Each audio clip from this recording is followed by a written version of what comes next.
भाई एक्चुअली मैं आपसे बात करना भी नहीं चाहता हूँ। अच्छा, क्योंकि मैं अपनी ऑडियंस से बात करना चाह रहा हूँ, अपनी ऑडियंस को बताना चाह रहा हूँ कि इस बंदे ने मेरे साथ ठीक नहीं किया, इसने मुझे धोखा दिया। यकीन मानिए अभी जब बात खुल के सामने आएगी चले ना, आप भी करें, तो मैं भी करता हूं। आप भी हैरान हो जाएंगे कि इसने मेरे साथ किया क्या है। रिकॉर्ड जो है ना प्राइम मिनिस्टर नरेंद्र मोदी के लिए ये एक आम बात है। पहले वो गुजरात के 3 बार सीएम नहीं बने, ये रिकॉर्ड नहीं है। अब वो इंडिया के तीसरे वजीर आजम बन रहे हैं, ये रिकॉर्ड नहीं है। इंडिया चांद पे जाके बिठाया उन्होंने, ये रिकॉर्ड नहीं है। इंडिया की ट्रेड पूरी दुनिया में जो हो रही है, ये रिकॉर्ड नहीं। इंडिया के पहले प्राइम मिनिस्टर बने नेहरू साहब जो है ना, वो पहले प्राइम मिनिस्टर बने और वो दूसरी बार तीसरी बार फिर प्राइम मिनिस्टर बने।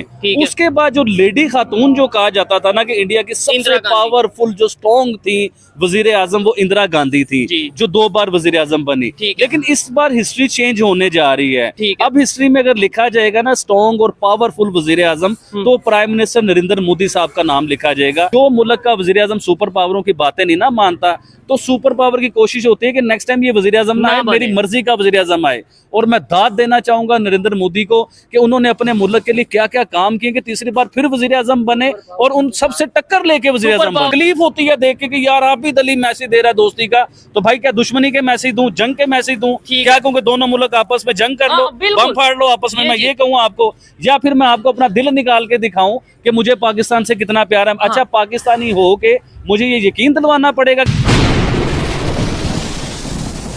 जी तो दोस्तों, मैं हूं सुहेब चौधरी और आप देख रहे हैं मेरा और आपका YouTube channel real entertainment TV. आज बहुत दिनों बाद या फिर कह लें कि 1-2 महीने के बाद आबिद भाई हमारे साथ मौजूद हैं और टॉपिक जिस पे हम वीडियो रिकॉर्ड करने जा रहे हैं, इंडिया के प्राइम मिनिस्टर फिर से एक रिकॉर्ड बनाने जा रहे हैं। तीसरी दफा इंडिया के प्राइम मिनिस्टर बनने जा रहे हैं। प्री पोल जो रिजल्ट आ रहे हैं उसके मुताबिक इसके ऊपर भी बात करेंगे। आबिद भाई कहाँ मसरूफ से उसके ऊपर भी बात करेंगे और भी बहुत से ऐसे टॉपिक हैं जिसके ऊपर हम डिस्कशन करेंगे। अस्सलाम वालेकुम आबिद भाई। जी वालेकुम अस्सलाम। कैसे हैं आप? ठीक है अल्हम्दुलिल्लाह, जबरदस्त हो गया। सबसे पहले तो ये बताएं आपकी मसरूफियत बड़ी आजकल चल रही है। भाई एक्चुअली मैं आपसे बात करना भी नहीं चाहता हूँ। अच्छा, क्योंकि मैं अपनी ऑडियंस से बात करना चाह रहा हूँ। ठीक है भाई, नहीं आप नहीं बात करना चाहते, आए जी किसी और से बात करते हैं। मेरा चैनल है, फिर मेरी मर्जी। चैनल आपका नहीं है, ये आप कहते हो आपका और हमारा चैनल। अच्छा, हम सब का चैनल और ये मेरा भी चैनल है, सिर्फ आपका चैनल नहीं है। बात करो आप मेरे साथ। अपनी ऑडियंस से मैं बात इसलिए करना चाह रहा हूँ कि मैं अपनी ऑडियंस को बताना चाह रहा हूँ कि इस बंदे ने मेरे साथ ठीक नहीं किया, इसने मुझे धोखा दिया। यकीन मानिए अभी जब बात खुल के सामने आएगी, आप भी करें, मैं भी करता हूं, आप भी हैरान हो जाएंगे कि इसने मेरे साथ किया क्या इस बंदे ने। देखिए, सबसे पहले तो ये मुझे ये स्टोरी सुनाता रहा है 1 और 1 11 होते हैं आबिद भाई, हम दोनों 1 और 1 है 11। भाई मुझे 1 और 1 11 नहीं चाहिए, मुझे 1 ही चाहिए, तो 1 बेहतर है। अभी इसने बंदे ने मुझे लगा ही रखा है इस तरफ कि आबिद भाई आप तो 1 महीने में 3 बार 4 बार 6 बार आते हो हमारे चैनल पे, तो आप ऑडियंस आपको सुनना चाहती है, आप रोजाना आए। और भाई मुझे कोई रोजाना की जरूरत नहीं है शुएब भाई, मैं जश्ता ही तेरे साथ हूँ यार, यकीन मान। आपने कोई और इस मेरी ऑडियंस भी ये कहती है, सुनिए मेरी ऑडियंस भी ये कहती है। मेरा भी काइंडली मौकफ सुनिएगा, जो देखने वाले हैं वो मेरी बात भी सुनिएगा। आपने मेरे हवाले से जो बात करनी थी, ये जो आपको शिकवा आपने कर लिया, मैं जवाब दे दूं। तो भाई मैं अपनी तकलीफ ना बताऊं कि मुझे क्या, इस बंदे ने मुझे चैनल से साइड पे करने की कोशिश की है। इस बंदे ने मुझे पता क्या लॉलीपॉप देता रहा है कि आबिद भाई आपका अपना चैनल होगा, आप अपना चैनल बनाए, अपना चैनल। भाई मुझे नहीं बनाना चैनल यार। चले अब मैं बात करता हूँ। देखें, इन्होंने बात को थोड़ा सा या एक्सप्लेन करने में इनसे वो उस तरीके से नहीं हो पाई। मैंने इनसे ये कहा कि भाई देखें, मैं कभी होता हूँ गुजरांवाला, कभी मैं होता हूँ कश्मीर में, कभी मैं होता हूँ लाहौर में, कभी किसी सिटी में होता हूँ। और देखने वाले अक्सर डिमांड करते हैं या करते थे कि भाई आबिद भाई को हम मजीद सुनना चाहते हैं, इस टॉपिक पे भी आबिद भाई का रिएक्शन लें, इस टॉपिक पे भी आबिद भाई से बात करें। डेली बेस पे मेरे लिए पॉसिबल नहीं था कि आबिद भाई से बात की जाए। मैंने इनसे ये मशवरा दिया। और इसके अलावा एक बड़ी बात, देखने वाले जानते हैं कि आए दिन मेरे ऊपर कोई ना कोई मुश्किल, कोई ना कोई परेशानी आई रहती है, कभी किसी तरफ से, कभी किसी तरफ से। और मैं नहीं चाहता कि मेरी वजह से या मेरे साथ रहने वाले किसी को परेशानी हो। इसलिए मैंने डिसाइड किया कि भाई ठीक है, आबिद भाई 1 और 1 11 होते हैं। आप मेरे चैनल पे अगर वीडियोस करते हैं, मेरे साथ बात करते हैं, लोगों तक आपकी बात जाती है, तो क्यों ना आप अपना एक चैनल बनाएं। यूट्यूब पे चैनल बनाना कौन सी बड़ी बात है। और आप डेली बेस पे पीस की, मोहब्बत की, रिलेशन को अच्छे करने की बात करें। मेरा ये सोच थी। आप डिसाइड करके बता सकते हैं कि भाई मैंने कुछ गलत कहा या मेरी कुछ ऐसी सोच होगी कि आबिद भाई मेरे साथ वीडियो ना बनाया करें। कहते हैं कि जब लगाई है तो निभानी तो पड़ेगी मेरे भाई, तो जब लगाई है तो निभानी तो पड़ेगी ना। अच्छा, ठीक तो हो गया। आपने देखिए ना कि मुझे आप क्या कहते रहे हो कि आबिद भाई आप अपना चैनल बना लो, इनकम भी स्टार्ट हो जाएगी। ठीक है, आपको आइडिया है नहीं इस चीज को लेके कि शुएब भाई मुझे पैसों की जरूरत नहीं है। नहीं, ये देखने वालों को भी आइडिया है। अच्छा, मैंने भी अपना जो स्टांस था, जो मेरी एक सोच थी, वो आप तक पहुंचाई। आबिद भाई की जो नाराजगी है वो भी आप तक पहुंची। कमेंट में जरूर बताइएगा कि क्या मैंने मतलब मेरी ऐसी सोच या मैंने कुछ गलत फैसला किया था, ये आप कमेंट में बताइएगा। आबिद भाई टॉपिक पे आए, आप डिसाइड उन्हें करने दें। टॉपिक पे आते हैं, मुझे ये बताएं जो आप कहते हैं कि मेरे फेवरेट लीडर या जिनकी पॉलिसीज आपको इंडिया के प्राइम मिनिस्टर की पसंद है, वो एक रिकॉर्ड बनाने जा रहे हैं, जो कि बहुत बड़ी बात है। शुएब भाई, ये रिकॉर्ड बनाना ये कोई आपके लिए बड़ी बात होगी, मुझे तो नहीं लगता कि बहुत बड़ी बात है कि वो तीसरे वजीर आजम इंडिया के बन रहे हैं, तीसरी बार वो प्राइम मिनिस्टर बनने जा रहे हैं। ये रिकॉर्ड जो है ना प्राइम मिनिस्टर नरेंद्र मोदी के लिए ये एक आम बात है। पहले वो गुजरात के 3 बार सीएम नहीं बने, ये रिकॉर्ड नहीं है। अब वो इंडिया के तीसरे वजीर आजम बन रहे हैं, ये रिकॉर्ड नहीं है। इंडिया चांद पे जाके बिठाया उन्होंने, ये रिकॉर्ड नहीं है। इंडिया की ट्रेड पूरी दुनिया में जो हो रही है, ये रिकॉर्ड नहीं है। और मैं क्या क्या कुछ आपको बताऊं कि क्या क्या रिकॉर्ड है, ये तो हमारी ऑडियंस भी बता सकती है कमेंट्स के बीच में भी क्या क्या रिकॉर्ड नरेंद्र मोदी के, और जिस शख्स ने काम किए होते हैं वो जीतता है। ठीक है, और इस पे तो ये चीज मैं भी कहना चाहूंगा कि शायद तारीख में, हिस्ट्री में पहली दफा ऐसा हो रहा होगा कि पाकिस्तान की मेन स्ट्रीम मीडिया पे बाकायदा तौर पे ये तारीफ कह लें या ये कह लें कि न्यूज चलाई जा रही है कि इंडिया में नरेंद्र मोदी तीसरी बार गवर्नमेंट बनाने जा रहे हैं, और जितनी भी अपोजिशन पार्टी थी वो सब फेल हो गई है, नाकाम हो गई है। इधर मैं थोड़ी सी हिस्ट्री आपको बताना चाहूंगा जबरदस्त कि इंडिया के पहले प्राइम मिनिस्टर बने नेहरू साहब जो है ना, वो पहले प्राइम मिनिस्टर बने, और वो दूसरी बार तीसरी बार फिर प्राइम मिनिस्टर बने। उसके बाद जो लेडी खातून जो कहा जाता था ना कि इंडिया की सबसे पावरफुल जो स्ट्रॉन्ग थी वजीर आजम, वो इंदिरा गांधी थी, जो 2 बार वजीर आजम बनी। लेकिन इस बार हिस्ट्री चेंज होने जा रही है। अब हिस्ट्री में अगर लिखा जाएगा ना स्ट्रॉन्ग और पावरफुल वजीर आजम, तो प्राइम मिनिस्टर नरेंद्र मोदी साहब का नाम लिखा जाएगा कि वो 3 बार वजीर आजम बने, और तीसरी बार तो इतने कुछ स्ट्रॉन्ग होकर वजीर आजम बने कि अब उनके फैसले जो है ना बड़े जबरदस्त चलेंगे और बहुत अच्छा सिलसिला चलेगा उस चीज का। चलें, ये तो 4 तारीख को बाकायदा तौर पे, ये तो जो हम मीडिया से देख रहे हैं या यूट्यूब से, सोशल मीडिया से या प्री पोल के थ्रू जो भी चीजें सामने आ रही हैं, उसके मुताबिक वो जीत रहे हैं। 4 तारीख को ऑफिशियली इंडियन गवर्नमेंट ये अनाउंस कर देगी, उनके जो भी मतलब ये इलेक्शन कमीशन है वो अनाउंस कर देंगे, तब पता चलेगा कितनी सीटें जो बीजेपी ने ली या दूसरी पार्टीज ने जितनी भी सीटें ली।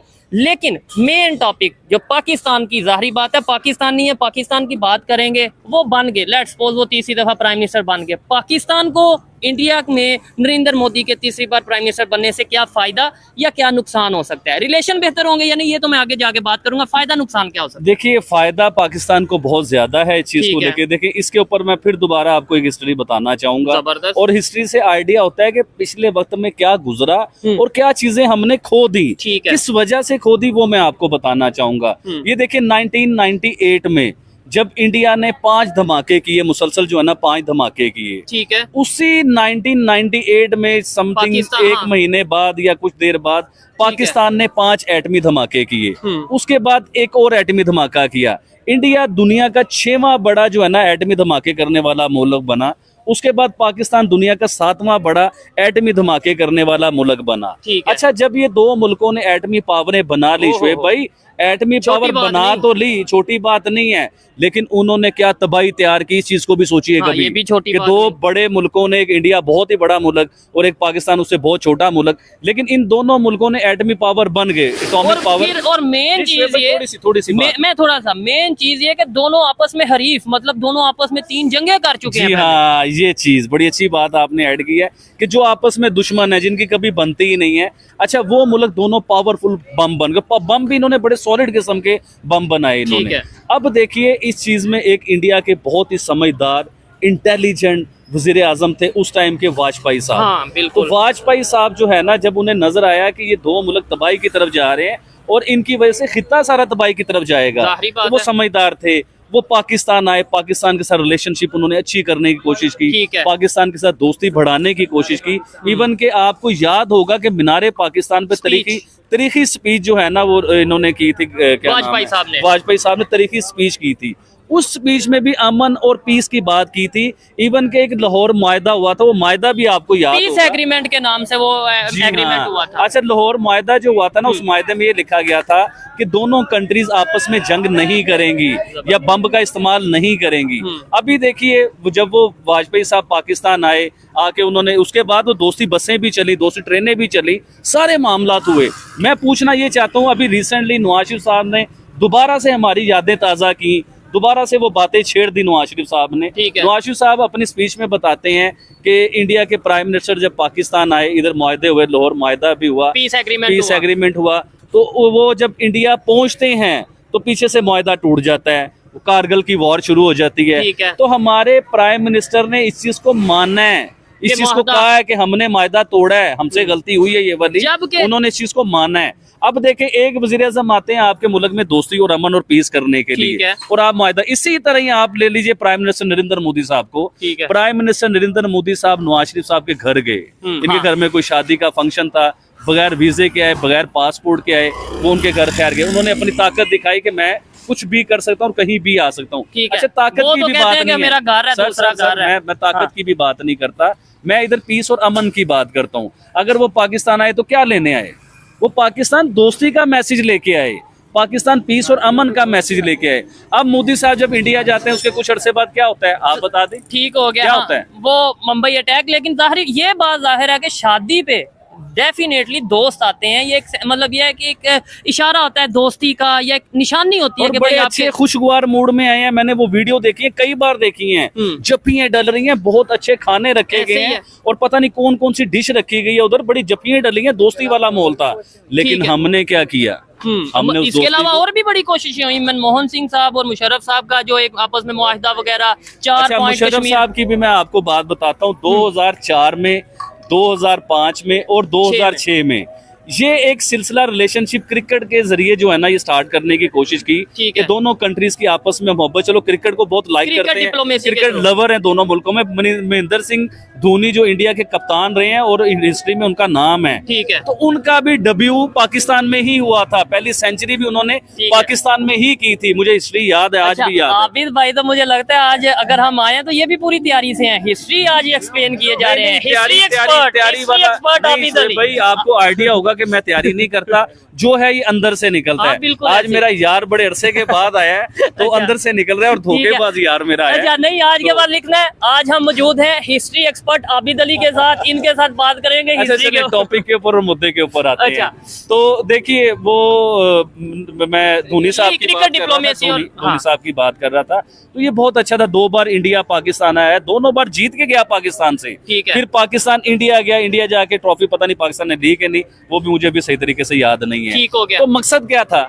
मकसद पीस और अमन का था, दोस्ती का था, नफरतें खत्म करने के। जो मैसेज आज हम लोग दे रहे हैं, जो हम बड़े बुरे लगते हैं, तकलीफ होती है देख के कि यार आबिद अली मैसेज दे रहा है दोस्ती का, तो भाई क्या दुश्मनी के मैसेज दूं, जंग के मैसेज दूं? क्या कहूँ कि दोनों मुल्क आपस में जंग कर लो, बम फाड़ लो आपस में, मैं ये कहूँ आपको? या फिर मैं आपको अपना दिल निकाल के दिखाऊं कि मुझे पाकिस्तान से कितना प्यार है? अच्छा, पाकिस्तानी हो के मुझे ये यकीन दिलवाना पड़ेगा कि मैं पाकिस्तान से प्यार करता हूं? या तो जो लोगों को ऐसा लगता है मुझे लेके, इन्हें लेके, या किसी को भी लेके कि भाई ये पाकिस्तान से मोहब्बत नहीं करते, या तो गवर्नमेंट ऑफ पाकिस्तान को कोई ऐसा अदारा बनाना चाहिए। वैसे तो आजकल बहुत से अदारे सोशल मीडिया को कंट्रोल करने के लिए और बहुत सी चीजें की जा रही हैं, तो एक अदारा ऐसा भी बना ले जहां से कोई सर्टिफिकेट मिलता हो कि हाँ भाई ये पाकिस्तान से मोहब्बत करने वाला सर्टिफिकेट है, वो मैं भी ले लूं, ये भी ले लें, या जो मोहब्बत करता होगा वो जाके सर्टिफिकेट ले ले। आते हैं जमहूरियत के ऊपर, मैं आपको डेमोक्रेसी और जमहूरियत की बात बताता हूँ। देखिए, जमहूरी निजाम जो है ना किसी भी कंट्री के लिए बड़ा बेहतरीन निजाम होता है। अब देखें कि इंडिया में जो पहले वजीर आजम आए, उन्होंने 3 बार गवर्नमेंट की और टाइम तीनों बार अपना टेन्योर पूरा किया। उसके बाद इंडिया की जो खातून वजीर आजम आई, गांधी साहब जो है, क्या नाम उनका, इंदिरा गांधी जो आई, उन्होंने 10 साल का टेन्योर पूरा किया। उसके बाद जो सिख वजीर आजम आए, उन्होंने 10 ईयर का अपना टेन्योर पूरा किया। उसके बाद अभी प्राइम मिनिस्टर नरेंद्र मोदी साहब जो हैं, ये 15 साल का टेन्योर पूरा करेंगे। हो सकता है अगले 5 साल भी इन्हें मिल जाएं, हो सकता है। अभी तीसरे तो मिलने दें सर, वो तकरीबन मिल गया, अभी ऑफिशियली ऐलान होने की देर है। बाकी तो वो 400 सीटों की बात कर रहे थे, थोड़ा सा पीछे है, इंशाल्लाह 4 तक भी हो सकता है पहुंच जाएं वो। तो देखिए, मैं जो डेमोक्रेसी की बात कर रहा था, हम उस बात के ऊपर आते हैं कि देखें, जब इंडिया की हिस्ट्री गवाह है कि शुरू से लेके एंड तक किसी ने 10 साल, किसी ने 15 साल, किसी ने 20 साल, जितनी भी देर उन्होंने अपनी गवर्नमेंट पूरी की, इसे कहते हैं डेमोक्रेसी। तो यहाँ पे अच्छा, यहाँ पे मैं आपको वही तो बता रहा हूँ, हिस्ट्री गवाह है, पाकिस्तान में कोई भी वजीर आजम 2 साल, 4 साल से ज्यादा, 3 साल से ज्यादा वजीर आजम नहीं रह सका। इससे क्या होता है? देखिए शुएब भाई, बात को समझना है, इससे नुकसान किसका हो रहा है, इस चीज को समझे ना। अगर इस मुल्क में कोई 5 साल वजीर आजम नहीं रहेगा तो पाकिस्तान की वैल्यू क्या होगी? डेमोक्रेसी में आपका नाम कहाँ पे आएगा? अभी दुनिया में आपको किस नजर से पहचाना जा रहा है किस नजर से हमें देखा जा रहा है, इस चीज को देखें। काश हमारे मुल्क में भी कोई 15 साल मोदी की तरह पूरे करता, काश हमारे मुल्क में 10 साल जो है ना कोई गवर्नमेंट करता, तो पूरी दुनिया को ट्रस्ट होता। अभी देखिए ना कि ट्रस्ट किस किस्म का दुनिया को बना हुआ है कि यार इस मुल्क का एक शहबाज शरीफ साहब वज़ीर-ए-आज़म बन गए हैं, पता नहीं इनकी गवर्नमेंट 3 साल चलनी है, 4 साल चलनी, कोई कह रहा है 1.5 साल नहीं चलनी। लोगों ने तो पहले प्रेडिक्शन, ये प्रेडिक्शन पहले हो चुकी हुई है, तो इससे आपकी इकोनॉमी में नुकसान आता है। इसमें आपकी अभी देखिए ना कि इंडिया में बात हो रही है कि इंडिया की करेंसी नीचे आ गई। अभी मैं आपको आइडिया देना चाह रहा हूँ इस चीज को लेकर, किसी भी दुनिया के मुल्क में जब इलेक्शन होते हैं तो उस मुल्क की करेंसी डाउन होती है, कहीं भी आप चले जाइए। तो आप ये देखें कि इंडिया ने एक इतनी सी चीज को कि उनकी करेंसी थोड़ी सी डाउन हुई है, लेकिन उन्होंने अपने सर पे इस चीज को ले लिया कि यार हमारे मुल्क की करेंसी डाउन क्यों हुई, और इस मुल्क की जहाँ पे 3 साल बाद वज़ीर-ए-आज़म गिर जाए तो वहाँ करेंसी कहाँ जाती होगी, चीज को सोचिए। और हमेशा यहाँ पे पॉलिटिकल अनरेस्ट तो रहा है पाकिस्तान में, और इसी वजह से इंटरनेशनल इन्वेस्टर नहीं आते, इसी वजह से आज डॉलर की कीमत पाकिस्तानी रुपए के मुकाबले में कहाँ से कहाँ जा पहुंची है। इसी वजह से अगर हम बात करें कि यहाँ पे कितनी मल्टीनेशनल कंपनीज थी जो पाकिस्तान से अपना बिजनेस वाइंड अप करके यहाँ से जा चुकी हैं, इसी चीज की हमें तकलीफ, इसी चीज का हमें दुख और रोन है, और इसी के ऊपर हम बात करते हैं कि यार उसे देखो। क्या हमसाये की एग्जांपल देना गलत बात है? अगर हमसाये की एग्जांपल देना या उसकी बात करना गलत बात है तो फिर आप यही मान लें कि भाई वो हमारा हमसाया नहीं है, उसके आगे मतलब। अच्छा, हमसाया इतना दुश्मन है, इतना बुरा है, तो हमसाये की नेशन को आपने गुड नेशन कैसे माना? आप मुझे बताइए, पाकिस्तान की हिस्ट्री को है मोस्ट फेवरेट ट्रेड के लिए इंडिया को हमने साइन किए हुए हैं कि सबसे बेहतरीन कंट्री है ट्रेड के लिए, सबसे अच्छे लोग हैं, तो कैसे माना? आज हमारे वजीर-ए-आज़म के जो भाई हैं, जो सदर हैं पार्टी के, वो बैठ के इंडिया की तारीफ करते हैं, इंडिया के साथ ट्रेड करने की बात करते हैं। हमारे पार्लियामेंट में खड़े होकर लोग जो है ना, जो मिनिस्टर हैं, जो वजीर हैं, वो इंडिया की एग्जांपल दे रहे हैं, उनकी इकोनॉमी की एग्जांपल दे रहे हैं, उन्हें चांद पे जाने की एग्जांपल दे रहे हैं। और सिर्फ पॉलिटिशियन नहीं, इवन मजहबी स्कॉलर जो है पाकिस्तान के, मौलाना फजल रहमान जो कि कश्मीर कमेटी के हेड रह चुके हैं, वो बकायदा तौर पे कह रहे हैं कि आज इंडिया जो है वो सुपर पावर या ये बनने जा रहा है। कोई एग्जाम्पल दे रहा है, कोई इंडिया की मिसालें दे रहा है, कोई चांद पे जाने की मिसालें दे रहा है, नवाज के साथ धोखा देने की मिसालें दे रहे हैं। अच्छा, ये तो इतनी बड़ी मिसालें दे रहे हैं, हम क्यों तड़पते होते हैं इधर खड़े होके?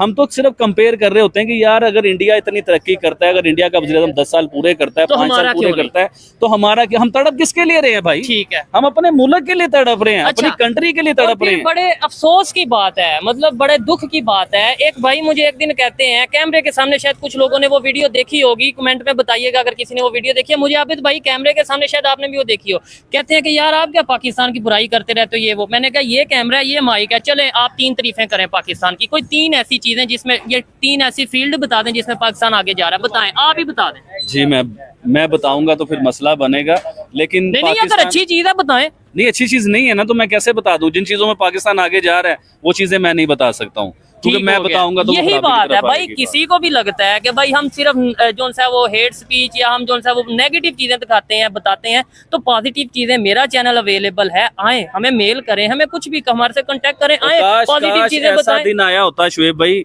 कि आप मुझे कहते 3 पाकिस्तान की अच्छी चीजें बताएं, और मैं आपके आगे 10 चीजें निकाल के रखता, और मैं प्राउड से ऐसे खड़ा हुआ था कि मेरे पाकिस्तान में 10 साल किसी वज़ीर-ए-आज़म ने पूरे किए हैं। नहीं, ऐसा ही हो जाता। काश हम आज ये वीडियो कर रहे होते कि आबिद भाई क्या कहना चाहेंगे पाकिस्तान के प्राइम मिनिस्टर शहबाज शरीफ साहब, नवाज शरीफ साहब, इमरान खान साहब, कोई भी फॉर एग्जाम्पल किसी का भी ना, उन्होंने आज अपना 5वां दूसरा टेन्योर पूरा कर लिया, 10 साल की गवर्नमेंट, क्या कहना चाहेंगे इतनी स्ट्रॉन्ग डेमोक्रेसी पाकिस्तान में? जी मैं कहना चाहूंगा, देखिए मैं बात टॉपिक को थोड़ा सा चेंज करते हैं। अब प्राइम मिनिस्टर नरेंद्र मोदी के ऊपर आते हैं, क्योंकि उन्होंने इलेक्शन, बहुत बड़ा 150 करोड़ की आबादी है भाई साहब, और उधर का इलेक्शन उन्होंने जीता है कि छोटी बात नहीं, तीसरी बार इलेक्शन, दुनिया की सबसे बड़ी डेमोक्रेसी। और सर दुनिया की डेमोक्रेसी तो सबसे बड़ी हो गई। अभी 150 करोड़ की जहाँ पे आबादी होते हैं ना, वहाँ 150 करोड़ मसले मसाइल भी होते हैं भाई साहब, सिर्फ आबादी 150 करोड़ नहीं होती। अभी आपको हिस्ट्री गवाह होगी, मीडिया गवाह है, प्राइम मिनिस्टर नरेंद्र मोदी ने दुनिया के जो मुश्किल फैसले थे ना वो नहीं माने थे।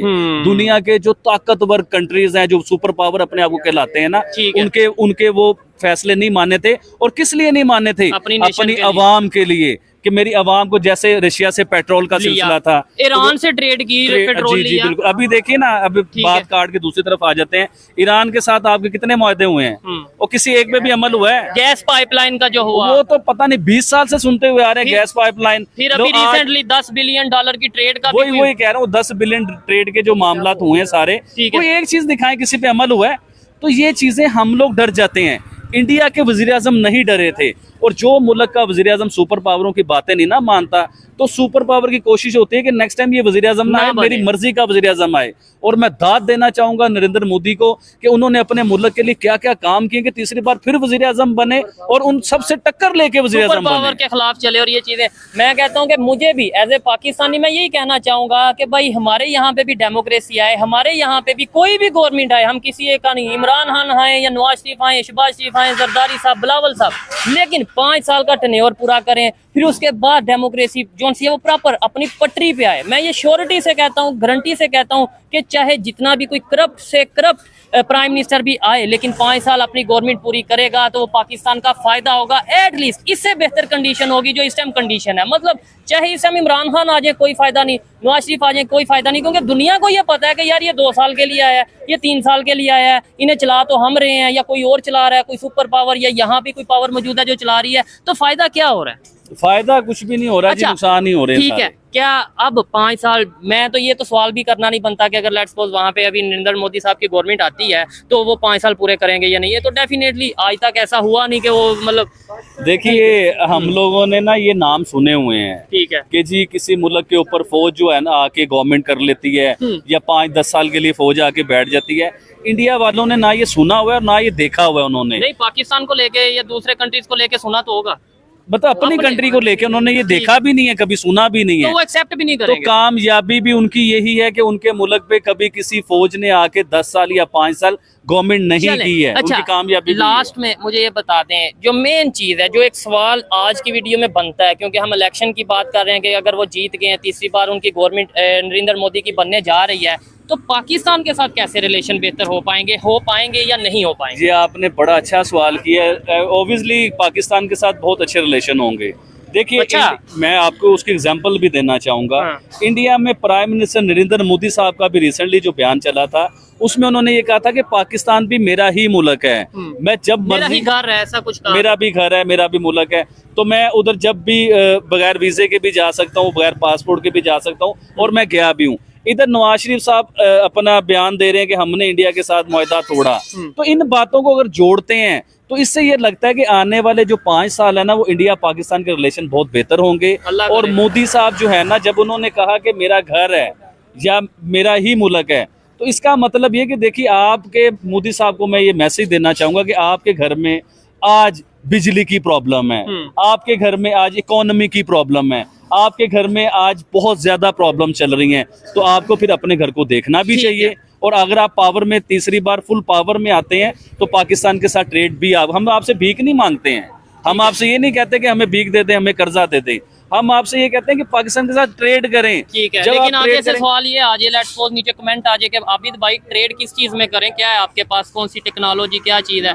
तो क्या हमारे पास सर नमक है, पिंक नमक है, सीमेंट है, हमारे पास सीमेंट है, हम इनकी ट्रेड कर सकते हैं। और भी देखिए, जैसे पाकिस्तान का सामान है जो सियालकोट में बनता है, भाई पाकिस्तान के कुछ ब्रांड ऐसे हैं जिसमें खाड़ी है, स्टाइलो है, बहुत से ऐसे ब्रांड है जो हम इंडिया में लॉन्च कर सकते हैं। और इंडिया में ये मैंने आपके चैनल पे एक बात की थी कि जब पाकिस्तान इंडिया की ट्रेड स्टार्ट होगी तो सबसे बड़ी ट्रेड पाकिस्तान में आबिद अली करेंगे, इंडिया को लेकर, इंडिया के बड़े बड़े ब्रांड पाकिस्तान लेके। ठीक हो गया, ये तो अच्छी बात है, हम भी कोशिश करेंगे अपने चैनल के थ्रू। लेकिन एक और चीज जो इंडिया को फायदा हो सकता है, सेंट्रल एशिया तक, मतलब इंडिया और पाकिस्तान दोनों को रिलेशन बेहतर होने का फायदा हो सकता है, वो ये है, मेरे ख्याल से, मैं गलत भी हो सकता हूँ, सेंट्रल एशिया का रास्ता जो मिलेगा इंडिया को पाकिस्तान से गुजरते हुए, ट्रेड में बहुत आसानी हो जाएगी, ट्रांसपोर्ट में बहुत आसानी हो जाएगी, ये एक बहुत बड़ा फायदा है जो मुझे लगता है। आबिद भाई, आपको या मुझे आज से पहले या कुछ टाइम पहले तक शायद ये लगता हो कि यार ये हमारी बात पता नहीं कहाँ तक जाती है, कहाँ तक नहीं जाती। अगर मैं आपको बोलूँ कि हमारी वीडियोस, हमारी बातें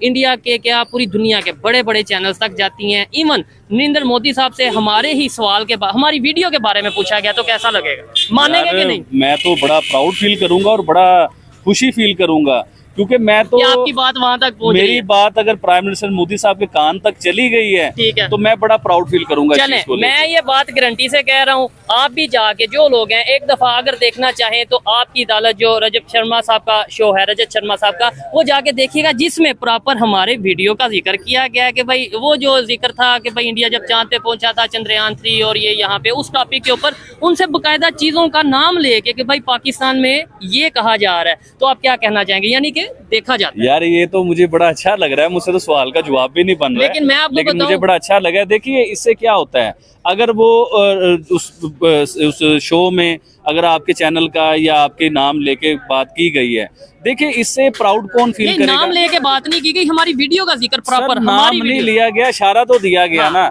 तो उस इशारे से देखें एक पाकिस्तान का अच्छा इमेज गया कि पाकिस्तान में कुछ यूट्यूबर्स हैं जो अच्छाई की बात कर रहे हैं, दोस्ती की बात कर रहे हैं, पीस की बात कर रहे हैं। अगर सच बात कर रहे हैं तो उस बात को एप्रिशिएट किया जाता है। अगर आप झूठ बोलोगे तो आपका जिक्र भी कहीं नहीं होगा, ये याद रखिएगा। ठीक हो गया। ये थी आज की वीडियो। आबिद भाई से बात करके मुझे बहुत अच्छा लगा। वैसे कैमरे के पीछे हमारी आपस में शुगल मिला चाहे जैसा भी चलता हो, लेकिन मुझे ऐसा लगता है जब आबिद भाई या इवन मैं अपनी भी बात करूं, कैमरे के सामने आते हैं तो एक दूसरे के दुश्मन बन जाते हैं। अच्छा, आप यकीन कीजिए मैं अपनी ऑडियंस से झूठ नहीं बोल रहा हूँ। हाँ। मैं आपको किस तरह इस चीज का यकीन दूं, आज जितनी भी बातें हुई है ना, कोई प्रीपेड नहीं था, आज का हमेशा, लेकिन आज जो कभी समटाइम हिंट्स हो जाते हैं कि यार इस टॉपिक पे बात करेंगे, ये आज यकीन कीजिए किसी टॉपिक का कोई जिक्र नहीं था। ये जो भी निकला ओरिजिनल निकला और बिल्कुल जेन्युइन निकला सामने। ओके हो गया। देखने वाले जरूर बताइएगा आपको आबिद भाई की बातें, मेरे सवालात कैसे लगे, कमेंट में जरूर बताइएगा। ये थी आज की वीडियो, मिलते हैं नेक्स्ट वीडियो में, तब तक के लिए पीस आउट, अल्लाह हाफ़िज़।